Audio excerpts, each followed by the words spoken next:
ஞானானந்தமயம் தேவம் நிர்மலஸ்படிகாகிருதிம் ஆதாரம் சர்வ வித்யானாம் ஹயக்ரேவம் பாஸ்மகே. நேயர்கள் அனைவருக்கும் அஸ்ட்ரோ கே.எஸ். ஐயங்காரின் பணிவான நமஸ்காரங்கள்.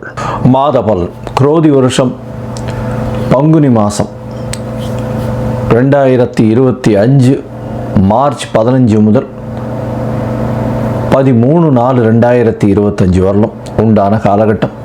பொதுவாகவே மாத பலன் அப்படின்னு சொல்லும் பொழுது இந்த மாதத்தினுடைய கோள் சாரம் என்ன, இந்த மாதத்தில் வரக்கூடிய விசேஷ நாட்கள் என்ன அப்படின்றதையும், உங்களுக்கு எந்தெந்த நாட்கள் சந்திராஷ்டம நாட்கள் அப்படின்றதை வச்சு இந்த மாதத்தை சொல்லுவோம். பொதுவாகவே மாத கிரகங்கள்னு சொல்லக்கூடிய சூரியன், செவ்வாய், புதன் மற்றும் சுக்கிரன், இந்த 4 கிரகங்களுடைய மாற்றத்தை வைத்து அதன் அடிப்படையிலேயே இந்த பலன்கள் அமையும். இந்த மாதத்தில் பார்த்தடையானால் கோள்சாரத்தின் பிரகாரம், அதாவது நம்ம சூரியனை தொட்டு வரக்கூடிய மாதத்தை சௌரமான மாதம்னு சொல்லக்கூடியதை நம்ம ஃபாலோ பண்ணுறோம். ஆந்திரா, கர்நாடகா இந்த மாதிரியான ஸ்டேட், அதாவது மாநிலங்கள் எல்லாம் பார்த்திங்கன்னா அவங்க சந்திரமான மாதங்கள் அப்படின்னு சொல்லக்கூடியதை ஃபாலோ பண்ணுறாங்க. சந்திரமான மாதம் அப்படின்னு சொல்லக்கூடியது பௌர்ணமிக்கு அடுத்த நாளோ அமாவாசைக்கு அடுத்த நாளோ வரக்கூடிய பிரதமையை எடுத்து மாதத்தின் முதல் நாளாக கொண்டு செய்யக்கூடியது. நம்ம சூரியன் ஒரு ராசியிலிருந்து அடுத்த ராசிக்கு போகக்கூடிய விஷயத்தை வச்சு தான் நம்ம மாதத்தை சொல்கிறோம், மாதம் பிறக்கிறத சொல்கிறோம். இப்போ பங்குனி மாதம் அப்படின்னு சொல்லும்போது கடைசி மாதம் இந்த குரோதி வருஷத்தில். இந்த மாதத்தினுடைய கோள்சாரம் என்னன்னு பார்ப்போம். இந்த மாதத்தில் காலபுருஷ தத்துவத்தின் 2வது வீடுன்னு சொல்லக்கூடிய ரிஷபத்தில் குரு, மிதுனத்தில் செவ்வாய், கன்னியில் கேது, அது தவிர பார்த்தடையானால் கும்பத்தில் சனி, மீனத்தில் ராகு, சுக்கிரன், புதன் மற்றும் சூரியன், 4 கிரகங்கள். இந்த மாதத்தில் வரக்கூடிய மாற்றங்கள் அப்படின்னு பார்க்கும்பொழுது, புதன் அதாவது 18ஆம் தேதியே 18/3/2025 அன்றைக்கே வக்கரகதியில் கும்பத்துக்கு வந்துடுறார்.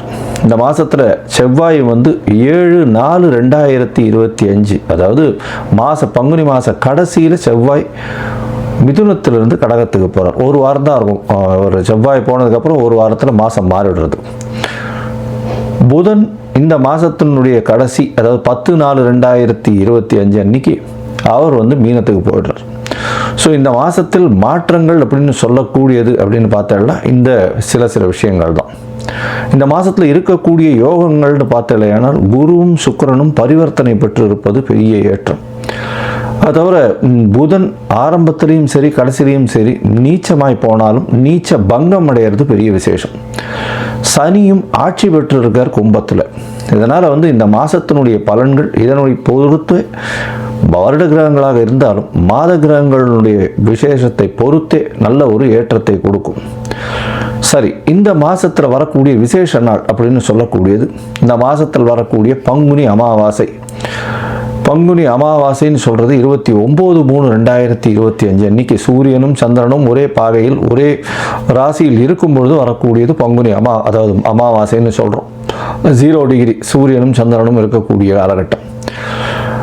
அதற்கு அடுத்த நாளான பிரதமை தெலுங்கு வருடப்பிறப்பு, அதாவது யுகாதின்னு சொல்லக்கூடியது. தெலுங்கு பேசக்கூடியவர்கள், தெலுங்கு அதாவது ஆந்திரா, கர்நாடகா, தெலுங்கானா இவாள்லாம் இந்த புது வருடம் பிறப்பதாக சொல்லக்கூடியது யுகாதி, அதாவது அமாவாசைக்கு அடுத்த நாளை சொல்லக்கூடியது. தெலுங்கு வருடப்பிறப்பு பெரிய ஏற்றத்தோடு கொண்டாடக்கூடியது. இந்த மாதத்தில் பார்த்தாலேயானால் 7/4/2025, அதாவது 4/4/2025 அந்த அன்னைக்கு சந்தான சப்தமி அப்படின்னு சொல்லக்கூடியது. சந்தான சப்தமி அப்படின்றது பொதுவாகவே வளர்பிறை சப்தமி, 7ஆம் நாளை சப்தமி என்று சொல்கிறோம். வளர்பிறையில் பங்குனி மாதத்தில் வரக்கூடியது சந்தான சப்தமி. இந்த சந்தான சப்தமியில் விரதம் இருந்து இருப்பார்களே ஆனால் குழந்தை பிராப்தி ஏற்படக்கூடிய வாய்ப்பு. அதுவும் வெள்ளிக்கிழமையில் வரக்கூடிய சந்தான சப்தமியை கமல சப்தமின்னு சொல்கிறார். வெள்ளிக்கிழமையில் வரக்கூடிய சந்தான சப்தமிக்கு கமல சப்தமின்னு பேர். அந்த கமல சப்தமிக்கு ஒரே விசேஷம் என்ன அப்படின்னா, சூரியன் 7ஆவது நாளில் சப்தமியும் அதாவது பௌர்ணமி நிலவை நோக்கி செல்லக்கூடிய, அதாவது வளர்பிறையில் இருக்கக்கூடிய உங்களுக்கு சந்திரனும் இருக்கிறதுனால சூரியனை வலது கண் என்றும் சந்திரனை இடது கண் என்றும் சொல்கிறோம். அதனால் கண்ணில் பிரச்சனைகள் இருக்கக்கூடியவா அவர்கள் இந்த சந்தான சப்தமி என்றும் அந்த கமல சப்தமி, அதாவது வெள்ளிக்கிழமையில், இந்த வாட்டி வெள்ளிக்கிழமையில் வருது, அதனால் இந்த கமல சப்தமி அன்னைக்கு 4/4/2025 அன்னைக்கு கடவுளை தியானம் செய்து உபவாசம் இருந்து அந்த சந்தான சப்தமியை கொண்டாடினால் கண்டிப்பாக அவர்களுக்கு கண்ணில் இருக்கக்கூடிய வியாதிகள் பிரச்சனைகள் நிச்சயமாக அகலும். இந்த மாதத்தில் பங்குனி உத்திரம் மிகப்பெரிய விசேஷமான நாள். பங்குனி உத்திரம் அப்படின்னு சொல்லக்கூடியது ஸ்ரீரங்கத்தில் பெரிய விசேஷம், சேர்த்தி சேவையும் ஆகும். இந்த பங்குனி உத்திர நாள் அப்படின்னு சொல்லக்கூடியது 11/4/2025, அதாவது இந்த மாதத்தினுடைய கடைசியில் வருது. இது ஒரு பெரிய விசேஷம், அதாவது பெருமாளும் தாயாரும் சேரக்கூடிய அந்த ஒரு பெரிய விசேஷம் பங்குனி உத்திர நாள். வைணவர்களுக்கு பெரிய ஏற்றம், அதை தவிர சுப்பிரமணிய கடவுளுக்கு பெரிய ஏற்றத்தை சொல்லக்கூடிய நாளாக பங்குனி உத்திரம் சொல்கிறது. அதுவும் திருமணத்திற்கு உகந்த நாளாக சொல்லக்கூடியது பங்குனி உத்திரம். அதற்கு அடுத்த நாளான 12/4/2025 அன்னைக்கு பௌர்ணமி. பௌர்ணமின்றது சூரியனும் சந்திரனும் ஒருவருக்கொருவர் 180 பாகையில் இருக்கக்கூடியது. பௌர்ணமி யோகத்தில் பிறந்தவர்கள் நாடை ஆளுபவர்கள் அப்படின்ற அளவில் பௌர்ணமி யோகம் இருக்கக்கூடியது எப்பொழுதுமே. ஏன்னா சூரியனும் சந்திரனுக்கும் 2 பேருக்குமே ஒளி அதிகமாக இருக்கும். இரவும் பகலும் மொத்தமாகவே ஒளி இருக்கிறதுனால கூர்மையான புத்தி கூர்மை அதிகமாக இருக்கும்.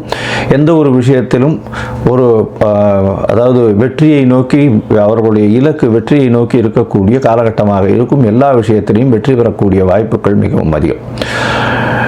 இந்த பங்குனி உத்திரம் பௌர்ணமி இந்த மாதம் ரொம்பவும் விசேஷமான காலகட்டமாக அமையப்போகுது. சரி, இந்த மாதத்தில் ஒரு ராசிக்கும் மேஷம் முதல் மீனம் வரை எப்படி இருக்குது அப்படின்றத பார்க்கலாம். அதுக்கு முன்னாடி என்னுடைய மொபைல் நம்பர் கீழே ஸ்க்ராலிங்கில் வரும். உங்களுக்கு அஸ்ட்ராலாஜிக்கல் கன்சல்ட் தேவைப்பட்டது ஆனால் நீங்கள் எனக்கு ஃபோன் பண்ணுங்க. உங்களுடைய date, time, place of birth, உங்களுடைய பெயர், தாய் தந்தையின் பெயர் இது வரலாம் அனுப்புங்க. என்னுடைய கட்டணம் என்னன்னு சொல்கிறேன். என்னுடைய கட்டணத்தை செலுத்திட்டு அதற்கு உண்டான யூடிஆர் நம்பர் ஷேர் பண்ணுங்க. உங்களுக்கு ஜாதகத்தை போட்டு சந்தி இருக்கான்னு பார்த்துட்டு, அதாவது பாத சந்தி, நட்சத்திர பாத சந்தி, லக்ன பாத சந்தி இதெல்லாம் இருக்கான்றதை முதல்ல பார்த்துட்டு உங்களுடைய ஜாதகத்தை போட்டு அதுக்கப்புறம் அப்பாயின்மெண்ட் தரேன். அதுக்கு ஏற்ற மாதிரி நம்ம அப்பாயின்மெண்ட்டில் பேசலாம். ஏன்னா எனக்கு வரக்கூடிய ஜாதகத்தில் பார்த்தாலேனால் 50லேருந்து 70 விழுக்காடு பர்சன்டேஜ் 50 வயசுக்கு மேலே ஆனவாள்லாம் இந்த பின்ன நட்சத்திரங்களில் இருப்பா, அதாவது உடைந்த நட்சத்திரங்களில் இருப்பா, புனர்பூசம் 3ஆம் பாதத்தில் இருப்பா. அவள் புனர்பூசம் 3ஆம் பாதம் அப்படின்னு சொல்லிட்டு மிதுன ராசியை சொல்லிட்டு இருப்பா, ஆனால் கடகராசியில் இருப்பா. அதே மாதிரி மிருகசீரிஷம்னுவா, மிருகசீரிஷம் ரிஷபமா மிதுனமா மாறி இருக்கும். இந்த மாதிரி விசாக நட்சத்திரம் துலாமா இல்லை இது விருச்சிகமான்றது மாறி இருக்கும். இந்த மாதிரியான விஷயங்கள்னால அவளுடைய தசாபுக்தி அந்தரம் சூக்ஷ்மம் எல்லாமே மாறக்கூடிய வாய்ப்புகள் உண்டு. அதை தவிர பார்த்தோம்னா லக்ன சந்தியும் ஆனால் இந்த ஒரு லக்னத்துக்கும் ஒரு சுபர் பாவர் அசுபர் இதெல்லாம் இருக்கக்கூடிய வாய்ப்பு. அதனால் இவளுக்கு நல்ல நேரம் நடந்துட்டுருக்குன்னு நினச்சிட்டு இருப்பா, ஆனால் எந்த ஒரு விஷயமும் கைகூடி வராது. அது ஒரு மிகப்பெரிய பிரச்சனையில் போய் விட்டுருக்கும். அதனால் அவளுக்கே புரியாது. முதல்ல இந்த சந்தி இருக்கான்றதை செக் பண்ணிவிட்டு பார்த்துட்டு ஜாதகத்தை போட்டதுக்கு அப்புறம் தான் உங்களுக்கு நாங்கள் அப்பாயின்மெண்ட் தர முடியும். சரி, இப்போது பங்குனி மாதம் குரோதி வருஷம் மேஷம் முதல் மீனம் வரை 15/3/2025 முதல் 13/4/2025 வரை உண்டான காலகட்டத்தில் எப்படி இருக்குன்றதை ஒன்றொன்னா வருஷப்படுத்தி பார்க்கலாம். மிதுனம், மிருகசீரிஷம், திருவாதிரை, புனர்பூசம் இந்த 3 நட்சத்திரம் 9 பாதங்களை கொண்ட ராசி. ராசியின் அதிபதியும் சொல்லக்கூடிய ஒரு புதன். உங்களுடைய ராசிநாதன் 10ஆம் இடத்துல இந்த மாதம் நீச்சப்படுறார். 10ஆம் இடத்துல நீச்சப்படுறாரு. என்ன சார் இது எடுத்த உடனே இப்படி சொல்கிறீங்கன்னா, 10ஆம் இடத்துல நீச்சப்பட்டாலும் நீச்ச பங்கம் அடைகிறார். ஒரு நாளே நாளில் உங்களுடைய ராசிக்கு 9ஆம் இடத்துலையும் வக்கரகதியில் வர்றார். இந்த மாதத்தில் பார்த்தீங்கன்னா உங்களுக்கு ஒரு ஏற்றமான மாதமாக இருக்குது. தொழிலில் அபரிமிதமான ஏற்றங்கள் இருக்கக்கூடிய காலகட்டமாக அமையிறது. புதிய வீடு மனை வாங்கக்கூடிய பாக்கியம் இருக்குது. ராசிக்கு 4ஆம் இடத்துல கேத்து பகவான். இவ்வளோ நாளாக தாயின் உடல்நிலையில் சற்று பின்னடைவு இருந்திருக்கும். இப்போ பார்த்தீங்கன்னா தாயின் உடல்நிலையில் கொஞ்சம் கொஞ்சமாக ஏற்றம் இருக்கக்கூடிய காலகட்டம். ஏன்னா குருவின் பார்வை கேத்துவின் மேலே விழுறது இது ஒரு பெரிய ஏற்றத்தை கொடுக்கக்கூடிய காலகட்டமாக அமையப்போகுது. உங்களுடைய ராசிக்கு புதிய வேலை கிடைக்கும், வேலை மாற்றங்கள் இருக்கும், வேலையில் ஏற்றங்கள் இருக்கும். வெளிநாடு ஷார்ட் ட்ரிப் போயிட்டு வரக்கூடிய பாக்கியம் நிச்சயமாக கிடைக்கும். ஏன்னா ராசியிலேயே 6ஆம் அதிபதி போய் உட்கார்றது, 12ஆம் இடத்துல குரு உட்கார்றதும் பெரிய ஏற்றம் கிடைக்கக்கூடிய வாய்ப்புகள் உண்டு. நல்ல தூக்கம் இருக்கும், கணவன் மனைவிக்குள்ள அந்யோன்யம் இருக்கக்கூடிய காலகட்டம். பொதுவாகவே மாத கிரகங்கள்னு சொல்லக்கூடிய சூரியன், செவ்வாய், புதன் மற்றும் சுக்கிரன் இந்த 4 கிரகத்தினுடைய மாற்றங்களை வச்சு தான் மாத கிரகங்களுடைய பலன்களை சொல்லுவோம். இந்த மாதம் பார்த்தோன்னா ராசிக்கு 10ஆம் இடத்துல சூரியன் இருக்கிறது பெரிய விசேஷம். முயற்சி ஸ்தானாதிபதி அவர் போய் 10ஆம் இடத்துல போய் உட்கார்றதும், சூரியன் நல்ல ஒரு இடத்துல இருக்கிறதும், பரிவர்த்தனை யோகத்தில் குரு இருக்கிறதன் மூலியமாக அரசு வேலைகள் நிச்சயமாக கிடைக்கக்கூடிய வாய்ப்புகள், அரசு கான்ட்ராக்ட் கிடைக்கக்கூடிய வாய்ப்புகள் நிச்சயமாக இருக்கும். ராசிக்கு 10ஆம் இடத்துல அதாவது சுக்கிரன், ராகு, புதன், சூரியன் 4 கிரகங்கள் இருக்கிறது பெரிய விசேஷம். இதன் மூலியமாக பார்த்தலையானால் எடுத்த காரியங்கள், எடுத்த தொழில் எல்லாமே வெற்றிகரமாக முடியும். தொழிலில் பெரிய அபிவிருத்தி இருக்கும், மாற்றங்கள் வரும், வெளிநாட்டிலிருந்து புதிய இன்வெஸ்ட்மெண்ட் வரக்கூடிய வாய்ப்பு, புதிய தொழில் அமையும். பரிவர்த்தனை யோகத்தில் குருவும் 10ஆம் இடத்துல போயிருக்கார். அதனால் மாற்றங்கள் நல்ல ஒரு ஏற்றத்தோடு இருக்கும். எதிர்பாலினத்தவர் மூலியமாக நல்ல ஒரு ஏற்றம். பார்ட்னர்ஷிப் பிஸ்னஸில் திடீர் ஏற்றங்கள் வரக்கூடிய வாய்ப்பு. கணவன் மனைவிக்குள்ள நல்ல ஒரு அந்யோன்யம் இருக்கும். சுக்கிரன் 12ஆம் இடத்துல பரிவர்த்தனை யோகத்தில் இருக்கிறதுனால கணவன் மனைவிக்குள்ள நல்ல ஒரு அந்யோன்யம் இருக்கும். நல்ல ஒரு தீர்க்க சிந்தனை, தூக்கம் நல்லபடியாக இருக்கும். உடல் வெப்பம் அதிகமாக இருக்கக்கூடிய காலகட்டம். ஏன்னா ராசியிலேயே செவ்வாய் இருக்கிறது. உஷ்ண சம்பந்தப்பட்ட நோய் வரக்கூடிய வாய்ப்புகள் நிச்சயமாக உண்டு. உங்களுடைய ராசிக்கு பார்த்தீங்கன்னா 8, 9 அதிபதினு சொல்லக்கூடிய சனி 9ஆம் இடத்துல போயிருக்கு. தந்தையின் உடல்நிலை சற்று பின்னடைவு இருந்தாலும் பெரிய பிரச்சனைகள் வருவதற்கு வாய்ப்புகள் நிச்சயமாக இல்லை. வெளிநாடு போய் படிக்கக்கூடிய யோகம் நிச்சயமாக இருக்கும். உங்களுடைய ராசிக்கு பார்த்தோம்னா வெளிநாட்டுக்கு போய் படிக்கணும்னு நினைக்கக்கூடிய மாணவியர்களுக்கெல்லாம் நல்ல ஒரு ஏற்றம் இருக்கக்கூடிய காலகட்டமாக அமையும். புதிய வீடு அமையக்கூடிய பாக்கியம் உண்டு. புதுசாக வீடு வாங்குவீங்க, அதுக்கு உண்டான புதிய கடன் வாங்கக்கூடிய வாய்ப்புகளும் நிச்சயமாக உண்டு. இந்த மாதத்தில் பார்த்தீங்கன்னா உங்களுடைய ராசிக்கு 10ஆம் இடத்துல 2 கிரகமான சுக்கிரனும் புதனும் இருக்கிறது. நீச்ச பங்கம் அடைஞ்ச புதன் இருக்கிறது பெரிய விசேஷம். இதன் மூலியமாக பார்த்தீங்கன்னா ராசிநாதனே நீச்ச பங்கம் அடைகிறதுனால உங்களுக்கு ஒரு நல்ல பெயர், புகழ், அந்தஸ்து, கௌரவம்லாம் வரக்கூடிய வாய்ப்பு. ஏன்னா 5ஆம் அதிபதியும் 11ஆம் இடத்துல, அதாவது 10ஆம் இடத்துல உச்சம் பெற்று போயிருக்கிறது. தொழிலில் அபரிமிதமான ஏற்றம். தொழிலில் நீங்கள் இவ்வளோ நாளாக கஷ்டப்பட்டு இருந்தது எல்லாமே வெற்றிகரமாக போகக்கூடிய வாய்ப்புகள் நிச்சயமாக உண்டு. ராகு சம்பந்தத்தில் இருக்கிறதுனால கண்டிப்பாக வேற்று மதத்தினர் மூலியமாக பெரிய ஏற்றம் கிடைக்கக்கூடிய காலகட்டமாக அமைய போகிறது. உங்களுடைய ராசிக்கு முயற்சிகள் எல்லாமே வெற்றி பெறக்கூடிய காலகட்டம். ஏன்னா 3ஆம் அதிபதியும் நல்ல ஒரு வீடான 10ஆம் வீட்டில் போய் இருக்கார். திக்பலம் பெறுறார் சூரியன். திக்பலம் பெறுறது பெரிய விசேஷம். அதனால் அரசாங்கத்துறையின் மூலியமாக உங்களுக்கு நல்ல ஒரு ஏற்றம் கிடைக்கும். தந்தையின் வழி சொத்துக்கள் வரக்கூடிய வாய்ப்பு, தந்தையின் மூலியமாக வந்த தொழில் அபிவிருத்தி அடையக்கூடிய வாய்ப்பு இந்த மிதுன ராசிக்காரர்களுக்கு அதிகமாக இருக்கும். திக்பலம் பெறுறது பெரிய விசேஷம். இருந்தாலும் சில நாட்கள் உங்களுடைய முயற்சிகளை தள்ளி போடுவது நல்லது. அந்த சில நாட்கள்னு சொல்லக்கூடியது சந்திராஷ்டம நாட்கள். இந்த சந்திராஷ்டம நாட்களில் புதிய முயற்சி வேண்டாம், வெளியூர் வெளிமாநில பிரயாணம் வேண்டாம்னு சொல்கிறோம். ஒருவேளை பண்ண வேண்டிய கட்டாயம் இருந்ததே ஆனால் சந்திரனுக்கு உண்டான எளிய பரிகாரம் அப்படின்னு சொல்லக்கூடியது அருகில் இருக்கக்கூடிய கோவிலில் பானகம் பண்ணி கொடுங்க. அதன் மூலியமாக லக்ஷ்மி நரசிம்மருக்கு பானகம் பண்ணி கொடுக்கறதன் மூலியமாக சந்திராஷ்டமத்தின் தாக்கம் நிச்சயமாக குறையும். இந்த மாதம் பார்த்தடையானால் உங்களுக்கு சந்திராஷ்டம நாட்கள் அப்படின்னு சொல்கிறது 24/3/2025 26/3/2025 வரலும் உண்டான நாட்கள். இந்த நாட்களில் யாருக்கும் ஜாமீன் கையெழுத்து போடாதீங்க, தேவையில்லாமல் காசிப்பிங் பண்ணாதீங்க, அது நல்லதில்லை. இந்த மாதத்தில் நீங்கள் இந்த துர்கை அம்மனுக்கு ராகு காலத்தில் போய் பூஜை பண்ணிட்டு வாங்கும்.